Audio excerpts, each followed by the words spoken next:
What's up, YouTube? It's your boy Chris here. This is my special envelope of topics. We're going to reach in and grab something that I think you might be interested in. Ooh, eye contact 101. This is a good subject. I love this. So, get rid of that. This is something I think everybody will enjoy learning about, and to be honest, it took me quite a long time to figure out even the basics of eye contact and when to use it, and in the dating scene, and what does it mean when someone gives you a long look? What are they saying to you? I'm gonna hopefully clear this up for you and provide you some helpful links. Let's begin. First thing you need to know is, if you want to build trust and even attraction sometimes and confidence in people, eye contact is very important. Now, people say you should use the 70-30 rule or the 50-50. I would say be comfortable with your eye contact, but don't get into a staring contest with them. And don't ever look down after you're talking with people. Look to the left or to the right. Don't look up, because when you look up, you look condescending, and when you look down after talking to someone, you show weakness, and it looks like you don't have confidence in yourself. So never do that. Just look left or right. You don't have to move your head, and try not to move your head a lot when you're talking to people. You can move your hands to convey messages and get points across, but for effective eye contact, you really want to focus on the eyes of the other person, whether it's another man, a woman, or anybody really.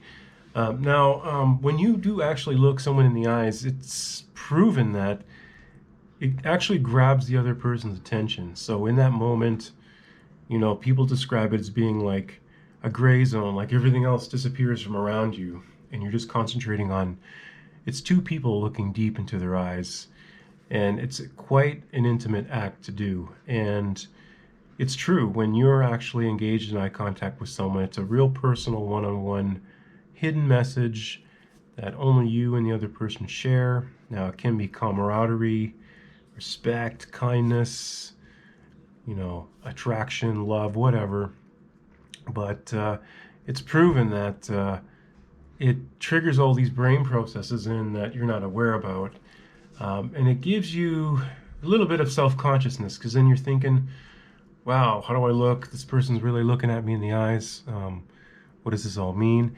Now, if you're a woman and you're getting steady eye contact from a man, that's usually a sign of attraction, and vice versa.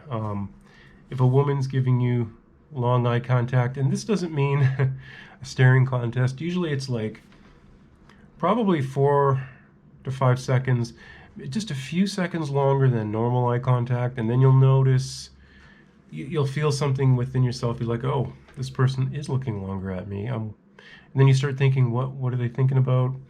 You get into this mental exercise where you're trying to figure out what the other person's thinking about you.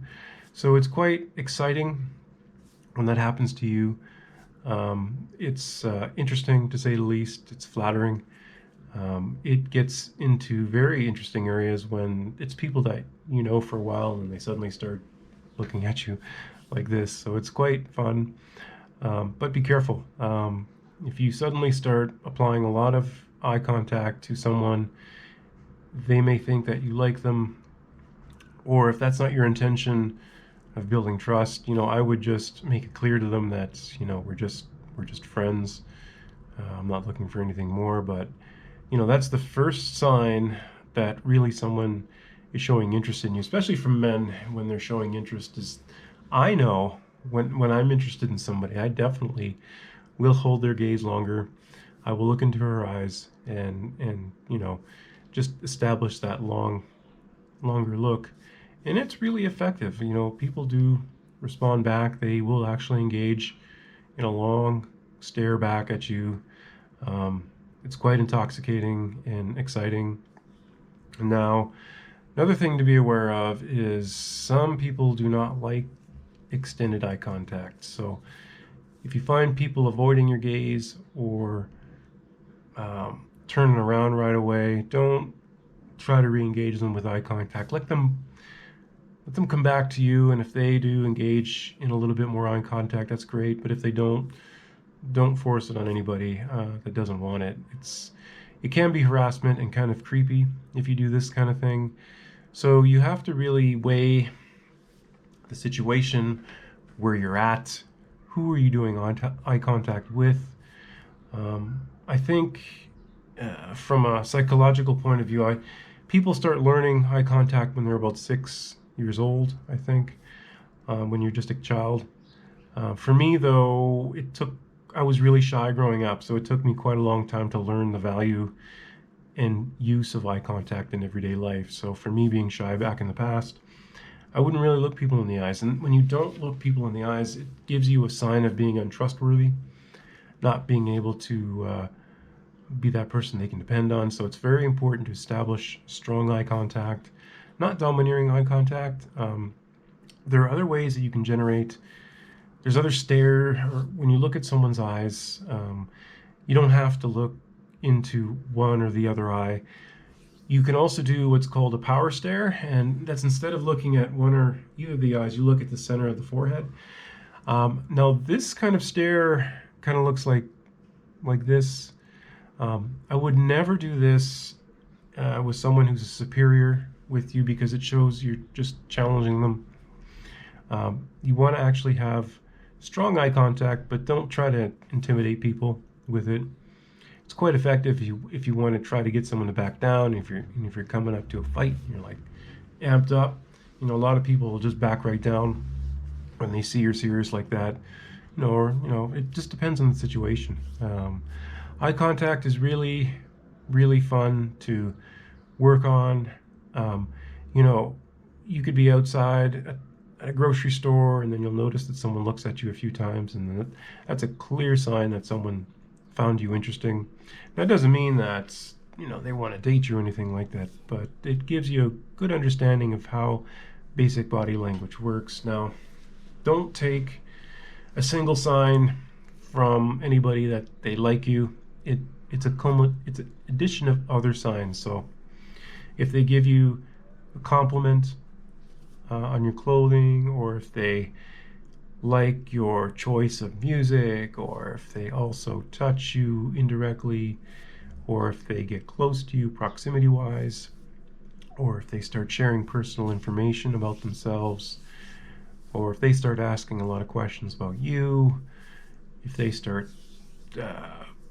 teasing you, joking around, these are all little things that build up to attraction, and how to find out if someone is really into you. Now, the interesting thing about attraction is it's not something you really can build from nothing. It's kind of, people will either be attracted to somebody or they are not. So it can build over time, and it's been proven that the more eye contact that you do with somebody, the more you could actually like them and potentially fall in love with them. So do be careful using eye contact, because you can actually get a little deeper than you anticipated with some situations. But if you're single and you're out there dating like I am, it's great to use eye contact, because then you can judge someone if they're being honest with you or evasive. You get that one-on-one communication that's not said with words, and most communication happens non-verbally. It's not through words, and a lot of the communication is non-verbal and not even planned by the other person. It's an automatic response to how they feel. So there's a lot of good videos on YouTube on how to improve eye contact, how to practice looking in the eyes. If you have trouble looking at people in the eyes, there's a lot of good videos of people just staring into the screen like this, and then you can practice this. I've done it in the past myself. It's quite an interesting exercise, and it's really strange. But oddly, after you're done, you feel quite good after you've even if it's simulated eye contact, it actually causes something in your brain to, it's either a chemical that comes out like oxytocin or something, I don't know, but it definitely does something and improves your mood a little bit. You know, it's a learning process. Eye contact is something that I strongly suggest everybody uses in their day-to-day life. It's very helpful in social situations and to get a point across. Anyway, if you found this video helpful, I'm grateful if you put a comment down. And that's about it. Thanks a lot.